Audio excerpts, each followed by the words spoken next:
நடிகர் ரவிமோகன் மேல போன வாரம் ஒரு அலிகேஷன் வந்துச்சு.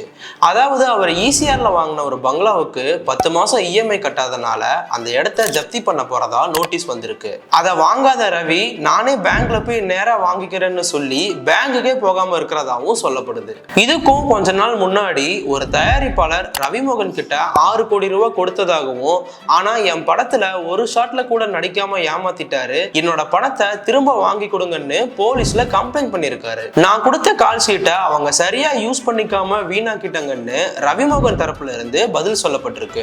ரவியோட பர்சனல் லைஃப் இப்படி இருக்க 2 நாளைக்கு முன்னாடி கோலிவுட்டை திரும்பி பார்க்குற அளவுக்கு தன்னோட தயாரிப்பு நிறுவனத்தை ஆரம்பிச்சு எல்லாத்தையும் ஆச்சரியப்படுத்தியிருக்காரு. அந்த ஃபங்க்ஷனுக்கு கர்நாடகா சூப்பர் ஸ்டார் சிவராஜ்குமார், மும்பையிலிருந்து ஜெனிலியா, தேஷ்முக், சிவகார்த்திகேயன், கார்த்தி, கேரளால இருந்து சீஃப் கெஸ்ட்னு நிறைய முக்கியமானவங்க வந்திருக்காங்க. சென்னை ட்ரேட் சென்டர்ல நடந்த அந்த ஃபங்க்ஷனுக்கு கிட்டத்தட்ட 4 கோடி ரூபாய் செலவு பண்ணியிருக்காராம் ரவி. வீட்டுக்கு காசு கொடுக்க முடியல, தயாரிப்பாளர்கிட்ட வாங்கின காசு திருப்பி கொடுக்க முடியல.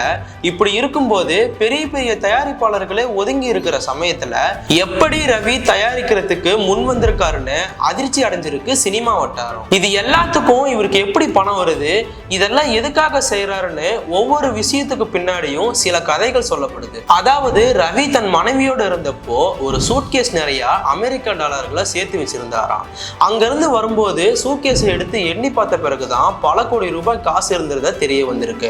அதை அவரே பார்த்து ஆச்சரியப்பட்டதாகவும் அந்த காசை வச்சுதான் ப்ரொடக்ஷன் கம்பெனி ஆரம்பிச்சதாகவும் சொல்லப்படுது. இது போக அவரோட மாமியார் சுஜாதா விஜயகுமார வெறுப்பேத்துறதுக்காக தான் இந்த கம்பெனியை ஆரம்பிச்சிருக்காரு. அவரோட டார்கெட் ப்ரொடக்ஷன் இல்ல, தன்னை அவமானப்படுத்தின சுஜாதா முன்னாடி தயாரிப்புல பெருசா வரணும், தன்னால நஷ்டமானதா சொன்ன தயாரிப்புல தான் ஜெயிச்சு காட்டணுங்கிற வைராக்கியத்துல ஈகோல தான் இந்த கம்பெனி ஆரம்பிச்சிருக்கிறதா சொல்லப்படுது. இந்த நிகழ்ச்சிக்கு கலந்துக்க கமலை கூப்பிட்ட மாதிரியே ரஜினியும் இன்வைட் பண்ணிருக்காராம் ரவி. ஆனா ரஜினி நான் வரமாட்டேன்னு ஸ்ட்ரிக்டா சொல்லிட்டாராம். அதுக்கு காரணம் ரஜினியும் சுஜாதாவும் ஆக்டிங் இன்ஸ்டிடியூட்ல ஒன்னா படிச்சவங்களாம். இவங்க 2 பேர் நடுவுலையும் நல்ல நட்பு இருக்கிறதுனால எந்த பிரச்சனையும் வேணாம்னு நினைச்சு ரவியோட நிகழ்ச்சிக்கு வரலன்னு சொல்லிட்டதா சொல்லப்படுது. சினிமாவிலே ஊர்ன ரவிக்கு ப்ரொடக்ஷன் எவ்வளவு ரிஸ்கான விஷயம்னு தெரியும்.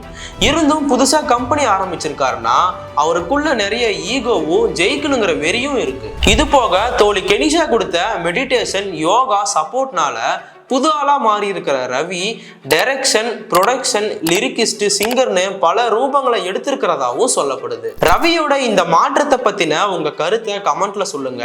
இதே மாதிரி சினிமா செய்திகளை தெரிஞ்சுக்க தெற்கின் குரல் சேனலை சப்ஸ்கிரைப் பண்ணிக்கோங்க.